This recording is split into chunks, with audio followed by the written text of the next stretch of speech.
دیگر مذاہب کے پیروکاروں کے ساتھ صوفیاء کرام کا برتاؤ۔ مجھے آپ حضرات کے سامنے یہ بیان کرنا ہے اور بتانا ہے کہ جو دوسرے مذہب اور دھرموں کے ماننے والے ہوتے ہیں ان کے ساتھ ہمیں کیسا برتاؤ کرنا چاہیے، اور جو ہمارے اولیاء کرام، بزرگان دین، مشائخ اعظام ہوئے ہیں، صوفیاء کرام ہوئے ہیں، انہوں نے برادران وطن کے ساتھ، دوسرے مذہب کے ماننے والوں کے ساتھ کیسا برتاؤ کیا، ان کے ساتھ کیسے پیش آئے، ان کے ساتھ مل جل کر کس طریقے سے وہ ہندوستان جیسے کثیر المذاہب ملک میں رہتے تھے، اور ہمارے صوفیاء کی، بزرگان دین کی وہ کیا خدمات ہیں جس کے نتیجے میں گنگا جمنی تہذیب کا وجود ہوا۔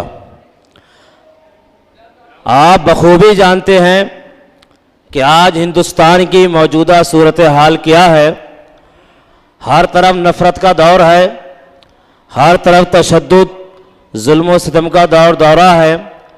ایسے نازک وقت میں مسلمانوں کی یہ ذمہ داری بنتی ہے کہ وہ صوفیاء کرام کی تعلیمات اور ان کے نقش قدم پر چلتے ہوئے برادران وطن کے ساتھ وہ سلوک کریں، وہ برتاؤ کریں جس سے نفرت کا ماحول ختم ہو اور پرسکون امن و شانتی والا ماحول پیدا ہو۔ اگر تمام مسلمان، بالخصوص عرص بحر العرفان میں آنے والے مسلمان اس بات پر توجہ دیں کہ ہندوستان کے موجودہ دور میں اگر ہم کچھ کرنا چاہتے ہیں، اور آج ہر طرف جو نفرت کی آگ لگی ہوئی ہے، اگر اسے ہم بجھانا چاہتے ہیں تو تصوف کی تعلیمات اور صوفیاء کرام کے نقش قدم پر عمل کرنا ہمارے لیے نہایت ضروری ہے۔ اس تعلق سے صوفیاء کرام کا کیا برتاؤ رہا ہے، ان کی کیا تعلیمات ہیں، ایک بہت ہی تفصیلی اور طویل عنوان ہے جس کے لیے بہت وقت درکار ہے، مگر یہ سیمینار ہے۔ سیمینار میں زمین و آسمان کے فرضی قلابے نہیں ملائے جاتے ہیں، قوم کے جذبات سے کھلواڑ نہیں کیا جاتا ہے۔ کم سے کم وقت میں آپ تک زیادہ سے زیادہ اسلام کی تعلیمات پہنچے، کم سے کم وقت میں آپ تک اچھی اور تصوف کی معلومات پہنچے، یہ سب سیمینار میں ہوتا ہے۔ لہذا میں بہت کم وقت میں چند باتوں کی طرف اشارہ کر کے میں گزر جاؤں گا۔ صوفیاء کرام اور مشائخ اعظام نے ہندوستانی عوام کے ساتھ سماجی تناظر میں جو امور انجام دیے وہ ان کی اعلیٰ انسانی اقدار اور روایات کا پاسبان ہے۔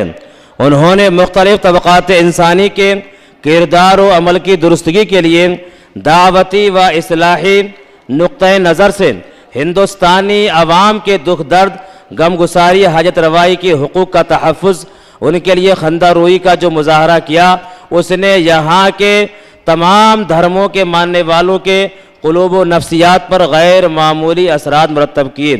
صوفیاء کرام اور مشائخ اعظام اور پیغمبر اسلام کی انہی تعلیمات پر عمل پیرا رہے جو سیرت رسول کی روشنی میں اسلامی نظام اخلاق کا اہم حصہ ہیں۔ آج کی دنیا پر طبقاتی منافرت کے نتیجے میں مسلمانوں کے اہل وطن کے ساتھ جو خلیج بڑھتی جا رہی ہے، اس نے ہندوستانی معاشرے میں ایک دوسرے کے باہمی تعلقات پر نہایت منفی اثرات مرتب کیے ہیں۔ برادران وطن کے ساتھ حسن سلوک اور باہمی رواداری میں یہ بھی داخل ہے کہ ان کے ساتھ بات چیت، ملنے جلنے اور تعلقات میں اعلیٰ اخلاق کا مظاہرہ ہو، ان میں جو سماجی اور معاشرتی لحاظ سے جس حیثیت کا مالک ہے اس کے مناسب مقام دیا جائے، یہ سماجی تقاضا بھی ہے اور معاشرت کا ایک اہم اصول بھی ہے۔ اس میں عدم توازن سے ہی مسائل پیدا ہوتے ہیں۔ غیر مسلموں کے ساتھ عہد اسلامی کے مختلف دیار و امصار میں حسن معاشرت کے کثیر واقعات، پرکیف مناظر اسلامی تاریخ میں محفوظ ہیں۔ سیرت رسول میں بھی ہمیں باہمی رواداری کے مندرجہ ذیل واقعات ملتے ہیں۔ سیدنا انس بن مالک رضی اللہ تعالیٰ عنہ سے روایت ہے کہ رسول اللہ صلی اللہ علیہ وسلم بنو نجار کے ایک شخص کی عیادت کے لیے تشریف لے گئے۔ اس مریض سے آپ نے ارشاد فرمایا، اے ماموں آپ لا الہ الا اللہ کا اقرار کیجیے۔ اس نے کہا میں ماموں ہوں یا چچا؟ آپ نے فرمایا چچا نہیں، آپ ماموں ہیں۔ اس نے کہا کہ کیا لا الہ الا اللہ کا اقرار میرے حق میں مفید رہے گا؟ آپ نے فرمایا ہاں مفید رہے گا، اور اس نے اسلام قبول کر لیا۔ حضرت انس بن مالک رضی اللہ تعالی عنہ سے روایت ہے کہ ان کے یہاں ایک بکری ذبح ہوئی تو آپ نے گھر والوں میں سے ایک سے دریافت کیا کہ ہمارے فلاں یہودی پڑوسی کو اس میں سے کچھ بھیجا ہے، اس لیے کہ رسول اللہ صلی اللہ علیہ وسلم نے فرمایا کہ جبرائیل علیہ السلام نے مجھے پڑوسی کے حقوق کے سلسلے میں اس قدر تاکید فرمائی کہ مجھے خیال ہوتا تھا کہ وہ پڑوسی کو وارث نہ بنا دیں۔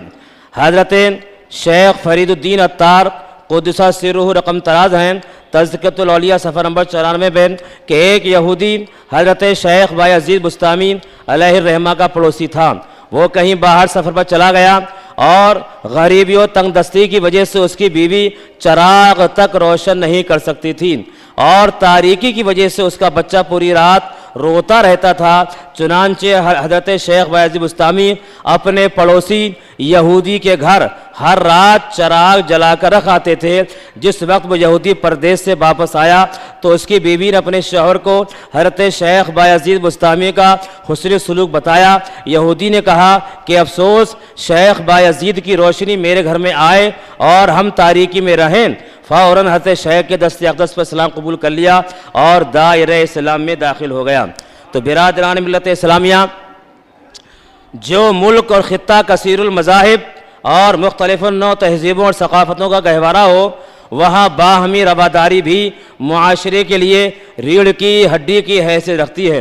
اسلام مذہب کے نام پر کسی طرح کی ظلم و زیادتی ناانصافی کی اجازت نہیں دیتا ہے، بلکہ اسلام کسی بھی قسم کی بیجا جانبداری کو روا نہیں رکھتا ہے۔ سیرت رسول کے اس پہلو باہمی رواداری پر عمل کرتے ہوئے صوفیاء کرام نے بھی ہمارے لیے فکری و عملی نقوش چھوڑے ہیں۔